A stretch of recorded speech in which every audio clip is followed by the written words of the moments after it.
Hey guys, welcome to another video. Blessings here today. Magandang buhay mga ka-blessings. Mula Luzon, Visayas at Mindanao.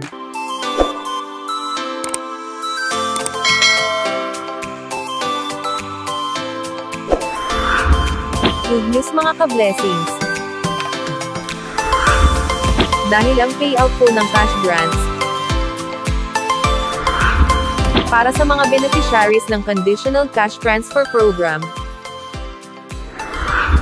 o Pantawid Pamilyang Pilipino Program ng DSWD ay nakaschedule na po ngayong araw February 6, 2025, araw ng Huwebes.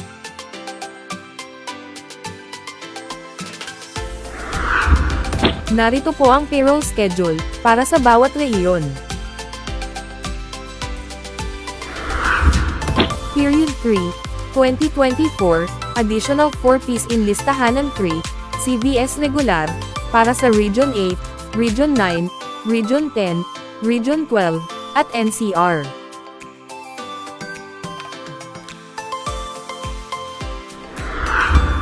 Period 3, 2024, RCCTPT 18, retro payment for reactivated households SWIDI 1 and 2, para sa lahat ng regions.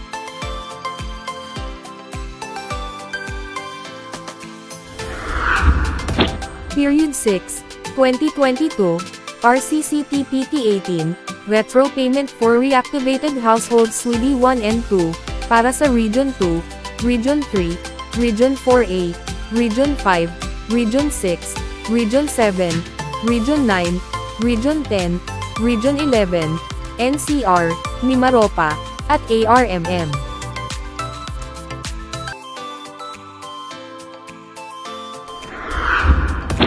Period 1, 2023, Retro PT 18, retro payment for reactivated households SWIDI 1 and 2, para sa Region 2, Region 3, Region 4A, Region 5, Region 6, Region 7, Region 9, Region 10, Region 11, NCR, Mimaropa, at ARMM.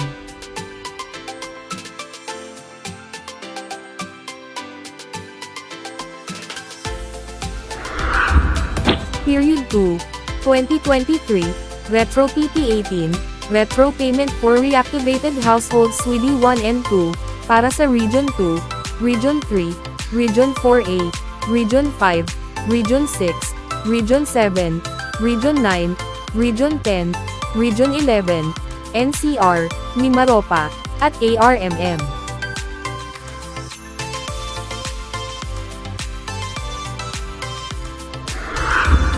Period 3, 2023, Retro PT 18, retro payment for reactivated households SWIDI 1 and 2, para sa Region 2, Region 3, Region 4A, Region 5, Region 6, Region 7, Region 9, Region 10, Region 11, NCR, Mimaropa, at ARMM.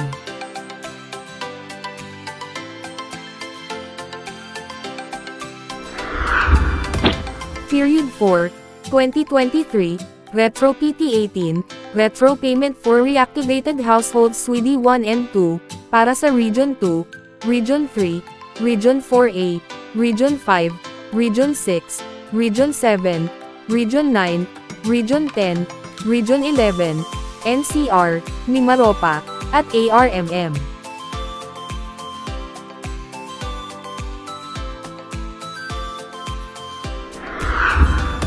Period 5, 2023, Retro PT 18, retro payment for reactivated households SWIDI 1 and 2, para sa Region 2, Region 3, Region 4A, Region 5, Region 6, Region 7, Region 9, Region 10, Region 11, NCR, Mimaropa, at ARMM.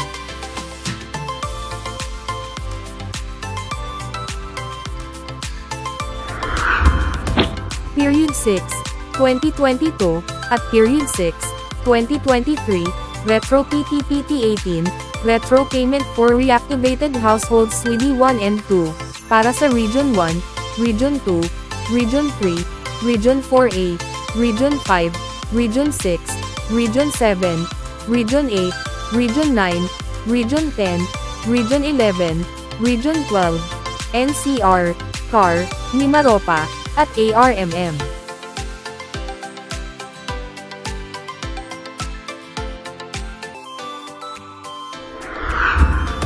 Ang retro payment po ay ang grants na ibinibigay, upang mapunan ang mga nakaraang buwan na hindi nabayaran, o yung mga na-hold na grants, habang isinasagawa ang assessment.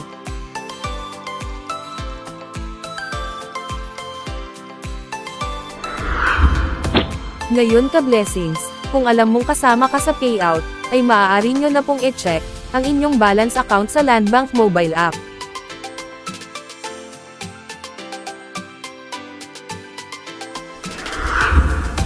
Antayin lamang pong pumasok ang inyong cash grant sa inyong account, dahil tuloy-tuloy po ang credit-in ng Landbank sa inyong mga account. Ngayong araw din ka-blessings, ay maaari na po kayong mag-withdraw sa ATM withdrawals sa mga piling Landbank servicing branches na malapit sa inyong lugar. Keep safe always mga ka-blessings. God bless po. Ang Pantawid Pamilyang Pilipino Program o 4Ps, ay programa ng pambansang pamahalaan na ipinatutupad ng Department of Social Welfare and Development o DSWD, sa pakikipagtulungan sa iba't ibang ahensya gaya ng DepEd, DOH, DILG, at sa mga lokal na pamahalaan. Pinagtibay ang programa sa pamamagitan ng pagsasabatas nito bilang Republic Act 11310. Ayon sa batas, ang 4Ps ang magiging pambansang stratehiya upang mabawasan, at kalaunan ay puksain ang kahirapan sa ating bansa. Ang 4Ps ay namumuhunan sa human capital ng mga mahihirap na sambahayan, sa pamamagitan ng pagpapabuti sa aspeto ng kalusugan, nutrisyon, at edukasyon ng mga kasapi ng programa. Nagbibigay din ang programa ng psychosocial at psychoeducation intervention sa pamamagitan ng family development session, bilang gabay sa unti-unting pag-unlad at pagpapatatag ng kanilang pamumuhay.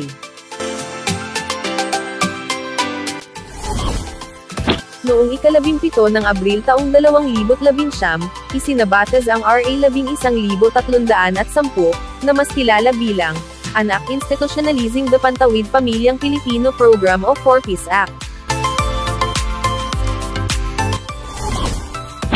Sa pagsasabatas nito, ang 4Ps na programa sa ilalim ng Department of Social Welfare and Development ay magiging permanenteng pambansang estratehiya ng gobyerno, upang puksain ang kahirap. Maraming salamat po mga ka-blessings.